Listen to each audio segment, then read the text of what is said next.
बिट्टी, रजत जी पक्का कुछ छिपा रहे हैं हमसे, क्योंकि हम उनसे इतनी बार कोशिश किए पूछने के, उन्होंने कुछ नहीं बताया। और एक बात तो तय है, उस हादसे वाले दिन ना पक्का पापा ने कुछ उनसे कहा था, क्योंकि उसके बाद से उनका व्यवहार एकदम बदला सा लगने लगा है और पूरे दिन फोन पे कुछ ना कुछ देखते रहते हैं। गौरी, जाओ बेटा, हम आते हैं।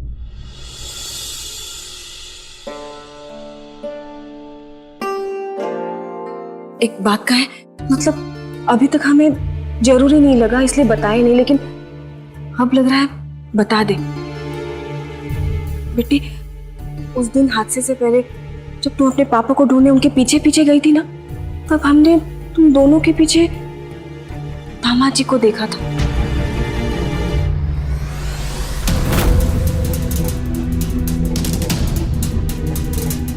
ये इतना गुस्से में कहां जा रहे हैं?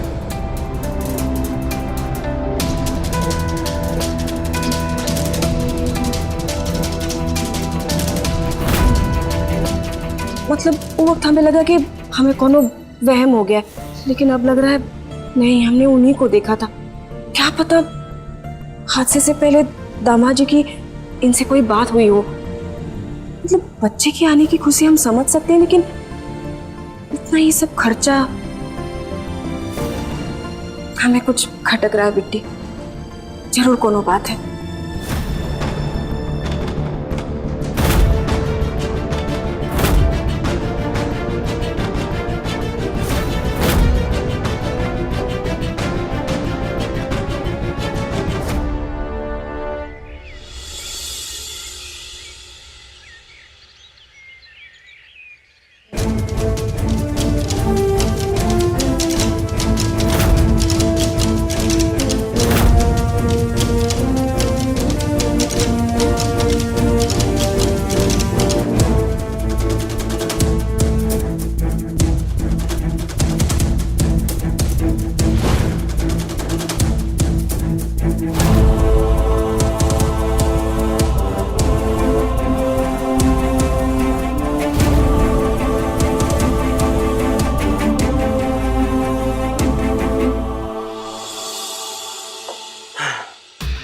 जल्दी से केस निपटे तो हम थोड़ा अपनी अमीरी के मजे ले पाए, थोड़ा एंजॉय कर पाए, थोड़ा शॉपिंग करें, घूमने फिरने जाएं।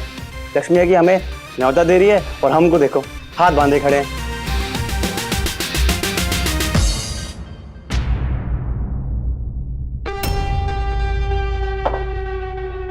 किसने मारा ये?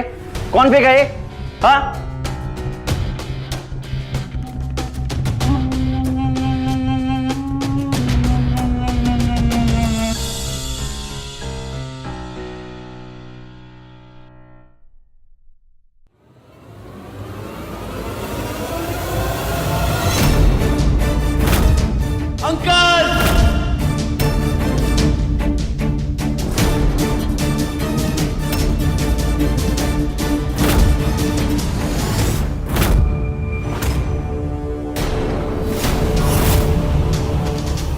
ये तो मिट्टी का बना हुआ लग रहा है। मिट्टी की बच्ची।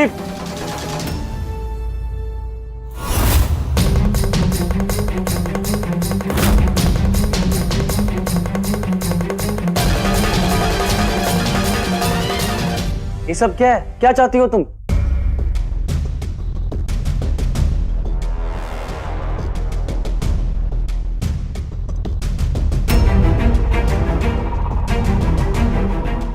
कहीं जीजा जी ने कुछ पक तो नहीं दिया? पकलोल आदमी है, कोई भरोसा नहीं है उनका। पैसे लेके फंसा दिया उनको, मक्कार कहीं के। एक मिनट, अगर इसे सच पता होता तो ये यहाँ खड़े होकर हमें घूरती नहीं, बल्कि एक तमाचा धर चुकी होती और घसीट कर हमें थाने ले जा रही होती।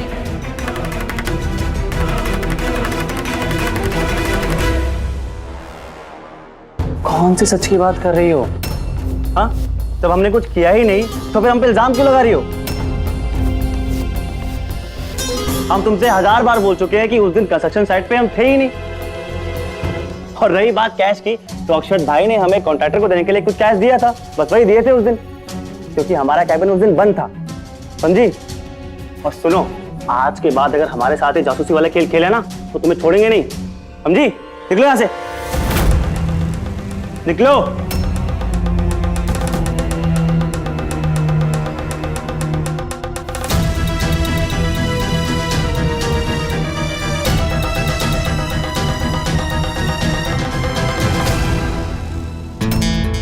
ये बिट्टी यश के कैबिन में क्या कर रही थी?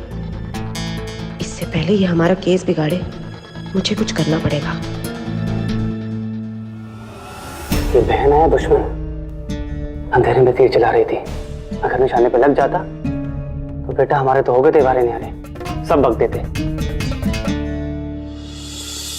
मम्मी जी आप बिल्कुल टेंशन मत लीजिए, सब कुछ ठीक हो जाएगा। आप बस दादी का ख्याल रखिए, उनकी तबीयत और बिगड़ सकती है।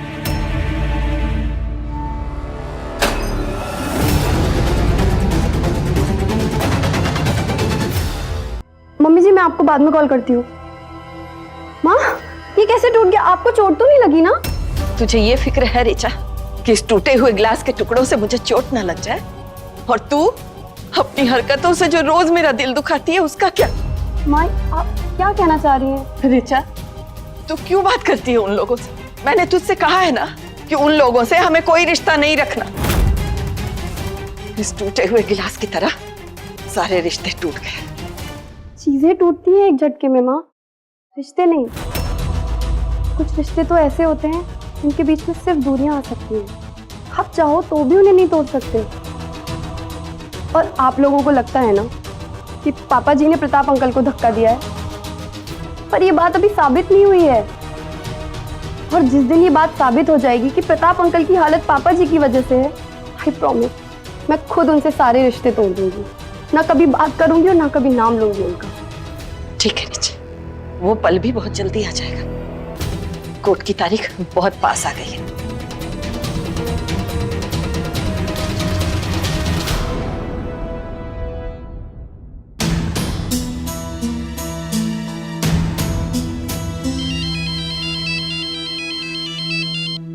साक्षी मैडम, और हमें कॉल कर रही हैं?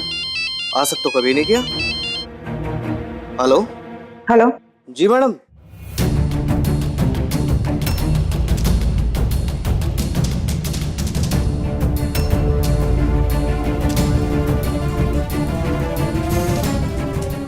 जी मैम।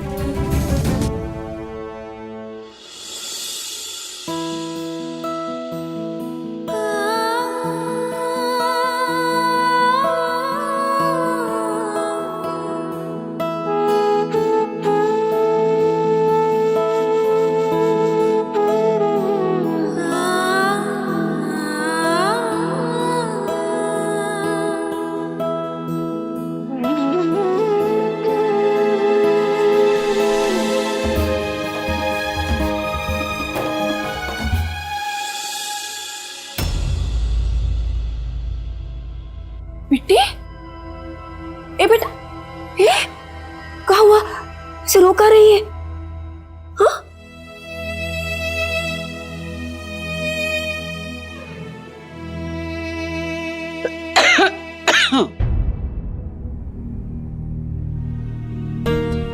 अरे क्या हुआ तुम दोनों को? अरे क्या हुआ बेटा?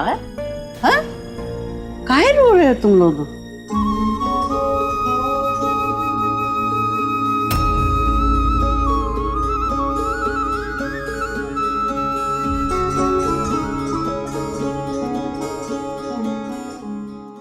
हम जानते हैं बेटी, नवदुर्गे शुरू होने में सिर्फ 4 दिन बचे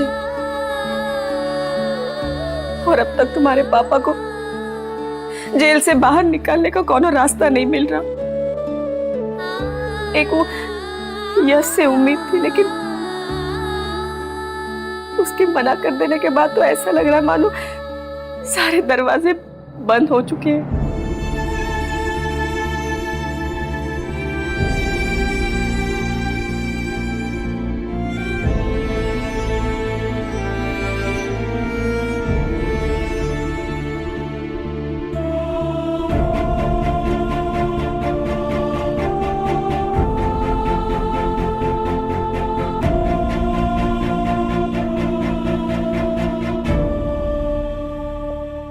हाँ बिट्टी, तू बिल्कुल सही कह रही है।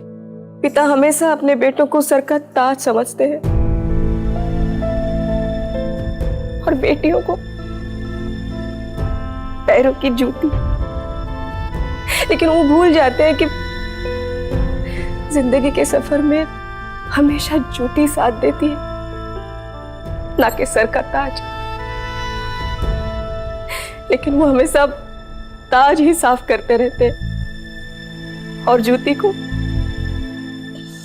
घर के बाहर रखते हैं।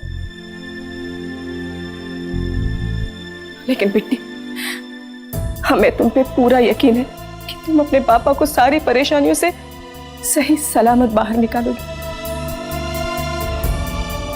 तुम उनसे वो मान सम्मान प्यार लेकर रहोगी जिसके तू हकदार है। उर्मिला सही कह रही है, तुम बिट्टी नहीं बिटिया है। और जिस तरह हमें सद्बुद्धि आ गई है ना, तुम्हारे पापा को भी एक दिन आ जाएगी। और उस दिन वो तुमको घर के बाहर नहीं रहने देगा, तुम्हें खुद घर के अंदर लाएगा और बेगाना नहीं अपना बना के रखेगा, बेटी बना के कलेजे से लगा के रखेगा।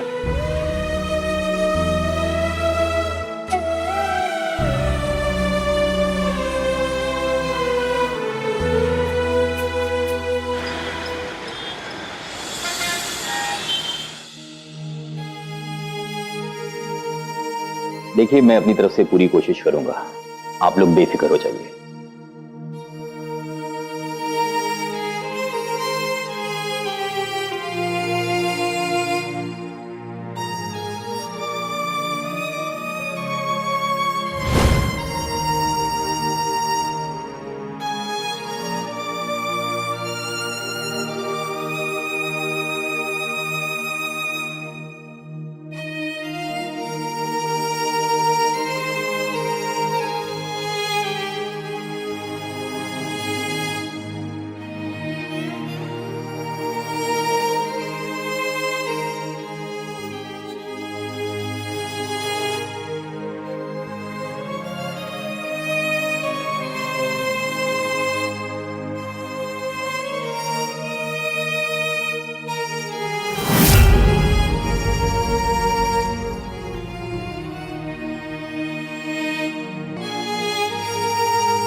देखिए अम्मा जी, अपने पापा को जेल से छुड़वाने के लिए ये हमारे बिट्टी अपना सब कुछ न्यौछावर करने के लिए तैयार है।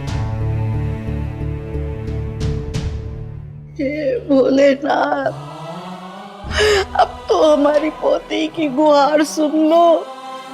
उनके पापा को, हमरे बिटुआ को जेल से छुड़वा दो। कुछ तो करो आप, हमरे बिटुआ को जेल से छुड़वा दो।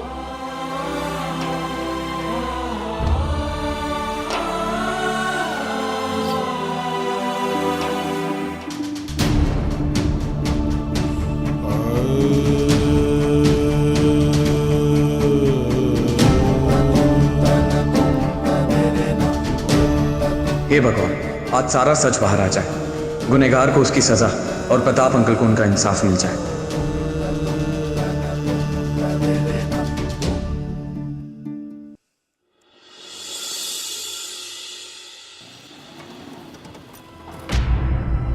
चलो कोर्ट आ गया, पेशी के लिए तैयार हो ना? पेशी नहीं, रिहाई। कहाँ से कि अगर हम आज यहाँ से बाहर नहीं निकले ना तो हमारा बेटवा भिड़ जाएगा भगवान से, लेकिन हमको यहाँ से निकाल के रहेगा। आज हमारा बेटा बता देगा सबको कि उसका बाप सच्चा था और ये दुनिया गलत। कहाँ से कि उसके बाप की इज्जत का सवाल है। और आज यहाँ से रिहा होके ना हम सीधा जाएंगे अपने घर, अपने बेटवा के साथ, समझे?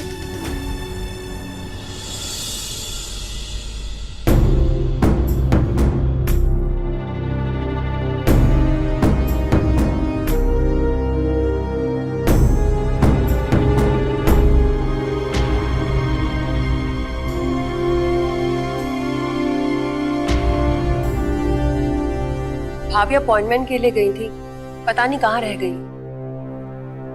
अदालत की कार्रवाई शुरू की जाए। जज साहब, पिछली हेयरिंग में सबूतों के अभाव में आपने इस केस पर कोई फैसला नहीं सुनाया था। इसी के मद्देनजर मैं इस बार इस अदालत में 2 गवाह साथ में लेकर आया हूं।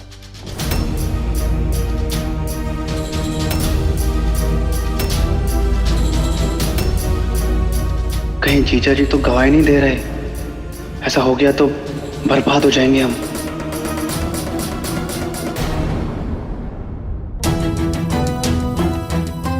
दूसरे गवाह तो हम ही हैं और हम तो कोई गवाही दे नहीं रहे हैं। मुझे यकीन है इसकी गवाही सुनने के बाद आप इस केस का फैसला मेरे मुवक्किल मिस्टर प्रताप सिंह के हक में ही सुनाएंगे।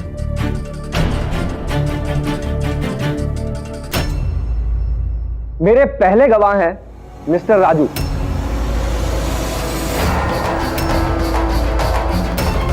राजू? जो मिस्टर प्रताप के ऑफिस में प्यून का काम करते हैं। तो जज साहब, मैं मिस्टर राजू को कटघरे में बुलाना चाहूंगा। जरूर।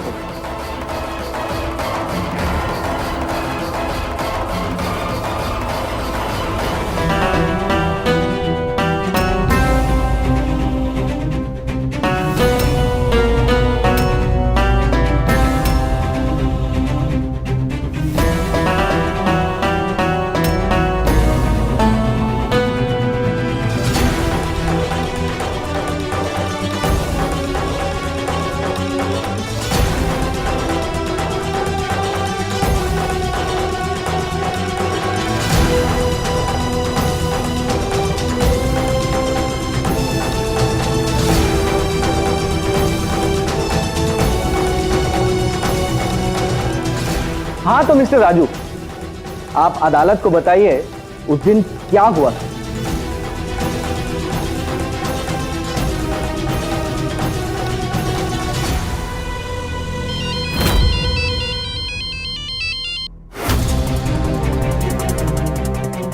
मैडम, हमने आपसे कहा ना, हम कोई गवाही नहीं देंगे बिट्टी के पापा के खिलाफ। हमें नहीं चाहिए कोई आपके पैसे वैसे, बस हमें बख्श दीजिए प्लीज। ठीक है, अगर तुम्हें पैसे नहीं चाहिए तो कोई बात नहीं, बेटा और परिवार की खुशियां तो चाहिए ना। या उस बिट्टी के लिए वो भी कुर्बान कर दोगे? गवर्नमेंट स्कूल में पढ़ता है ना तुम्हारा बेटा, सुना है मेडिकल प्रॉब्लम भी है उसे। सोच लो, अगर तुम्हारी ये नौकरी गई और उसके बाद शहर में तो क्या, कहीं भी नौकरी नहीं मिली तो क्या करोगे? बेटे की स्कूल की फीस, उसकी दवाइयाँ, ये सब कैसे मैनेज करोगे? अब कान खोलकर मेरी बात सुनो, अगर तुमने बिट्टी के पापा के खिलाफ झूठी गवाही नहीं दी तो तुम्हारे पूरे परिवार को सड़क पर ले आऊंगी, समझे?